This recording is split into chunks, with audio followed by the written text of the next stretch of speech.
가덕도 신공항 참 말도 많고 달도 많습니다. 가덕도 신공항이 올스톱되고 현대건설까지 손을 뗀다고 발표를 했습니다. 참 이걸 보니까 여러분 장난 아닙니다. 현대건설 입장에서는요 공사 기간을 늘려달라 해요. 왜 늘려달라 하냐, 여러분 보시다시피 땅의 일부, 가덕도의 땅의 일부가 들어가죠. 나머지는 해양에는 또 바다의 일부가 들어가죠. 그죠? 땅의 일부와 바다의 일부가 들어가서 공항이 만들어지는 거거든요. 이거는 여러분 굉장히 고난도 공사라고 합니다. 왜냐하면 땅은 지반이 탄탄한데 이게 바다는 지반이 물렁물렁하다는 거예요. 그러면 두 축이 차이가 나잖아요. 그러면 차이가 안 나게 공사를 하려고 그러면 이게 엄청난 고난도 공사라고 합니다. 게다가 지금 가덕도 이러면요 여러분 한번 보시면 아시겠지만 이 부산에서 한참 떨어진 곳이에요. 이 장소 지도에서 보이시죠? 이 장소예요. 여기는요 아무래도 태풍도 자주 오고요 파도도 장난 아닙니다. 영종도하고는 상황이 굉장히 다릅니다. 영종도는요 파도의 높이 파고도 부산 가덕도에 비하면 굉장히 낮고요. 그런데 가덕도는 파고까지 높아요. 그런 상태에서 이 공항을 지어야 되는 겁니다. 이 공항을 지어야 돼요. 그러니까 현대건설 입장에서는 야 이거 짓기가 만만치 않습니다. 이거 제대로 공사 기간을 더 줘야 합니다 하고 제안을 했는데 이 제안 자체가 쉽게 말하면 논란을 불러일으켰습니다. 2년을 연장한다고 했더니 부산시도 마찬가지고요. 지역 시민단체는 세금 더 많이 뽑아 먹으려고 현대건설이 난리를 친다. 현대건설 본사까지 찾아가서 지역 시민단체들이 으쌰를 한 거예요. 그러면서 시민단체도 그렇고요. 부산시에서도 그럼 현대건설 논에 빠져 이런 말까지 나온 거예요. 그래서 현대자동차는 안 되겠다. 이게 지역과 정치적 이해관계로 너무 얽혀 있어서 이거 잘못하다가는 큰일 나겠다. 자칫 말이죠. 이 땅, 이 육지하고 바다하고 연결된 이 땅을 잘 다지지도 못하고 만약에 부덩치마라고 하나요? 부덩치마라는 게 똑같아야 되는데 이게 똑같지 않고 바다 쪽이 치마가 돼서 만약에 문제가 생기면 그때는 감당하지 못하겠다. 게다가 공기가 워낙 까다롭고 바다에서 일어나니까 게다가 태풍도 많이 오고 파고도 높고 자 이렇다면 이거를 계속 해야 되느냐. 현대건설 입장에서는 더 이상 안 해야 되겠다. 그냥 현대건설이 만세를 부른 거예요. 게다가 말입니다 여러분 이거 공사하다가 만약에 사람이 죽거나 다치면 그에 대한 중대재해처벌법 같은 그런 법적 위험도 있거든요.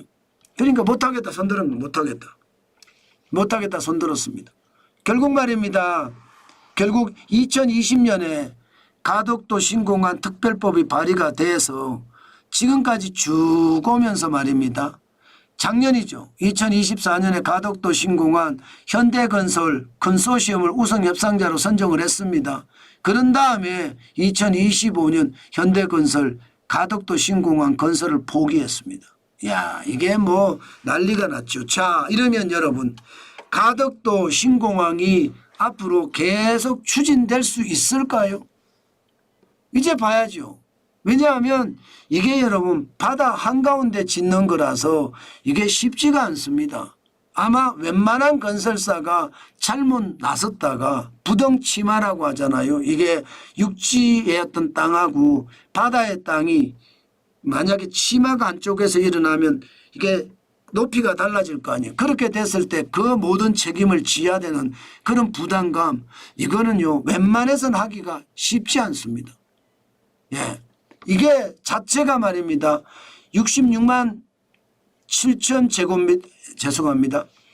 667만 제곱미터에서 이루어지고요. 7년이 아니라 늘려달라 이렇게 이야기했고요. 개항 시점 2029년 12월 못한다. 사업비 당연히 더 늘어나겠죠. 사업비 당연히 늘어나겠죠. 그러면서 이제 앞으로 새로운 건설사들을 지목을 해서 다시 신공항에 대한 것을 하겠다고 하는데 이게 가능할까요? 제가 봐서는 불가능할 수 있습니다.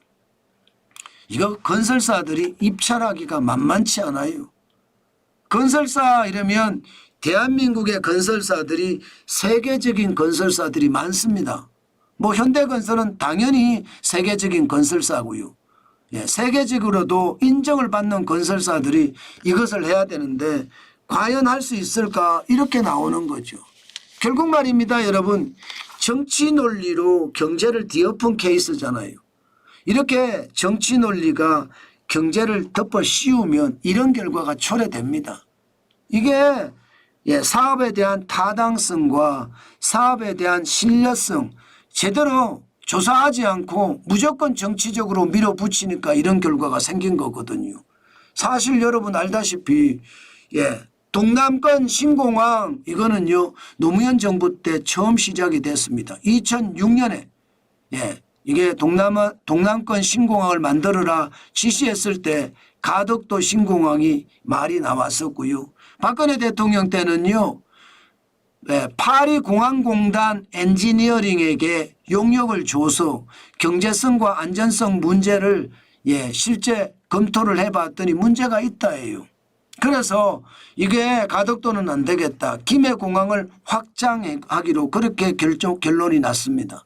그런데 문재인 정부 2020년에 이거 뒤집었어요.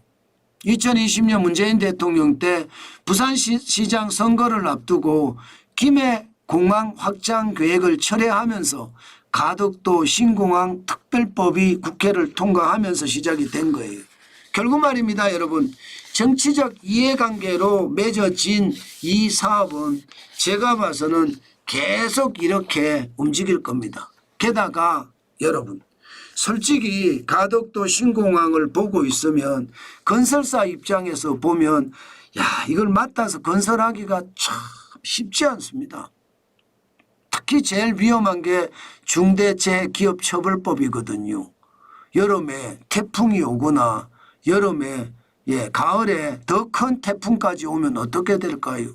게다가 부동치마라고 해서 육지의 땅하고 바다의 땅이 골고루 치마가 일어나지 않아야 되는데 치마가 일어나면 거기에 대한 책임은 또 누가 지나요? 그런 것을 생각을 하면 참 안타깝습니다. 저는 여러분 공항이라는 거 국가기관 산업이거든요. 그게 어디에 지어지든 국민적 합의가 이루어져서 지어졌다 이러면 저는 그 자체가 그렇게 뭐 나쁘다 생각은 하지 않습니다. 아니 국민들이 원했으니까. 그러나 무리하게 자꾸 밀어붙이니까 이게 문제가 되거든요. 그 문제는 결국 정치가 지금 사회도 뒤덮었고요. 정치가 문화도 뒤덮었고요. 정치가 지금 경제도 뒤덮었기 때문에 이런 문제가 생긴 거예요. 결국 정치는요. 정치의 역할 바르게 다스린다는 정치의 역할에 충실하면 되는데 그러지 못하고 타 영역까지 가서 포퓰리즘과 인기 영합주의를 계속 제시를 하니까 그 타 영역 경제 영역이든 사회 영역이든 문화 영역이든 이 영역이 깨져버리는 거예요. 아마 이게 자칫 잘못하면 베네수엘라로 가는 지름길이 되거든요. 아마 저는 이대로라면 베네수엘라로 가는 지름길 정치가 워낙 많은 영역에 간섭을 하기 때문에 무너질 수밖에 없다. 그 말씀 여러분들에게 오늘 또 한 번 강조해 드립니다.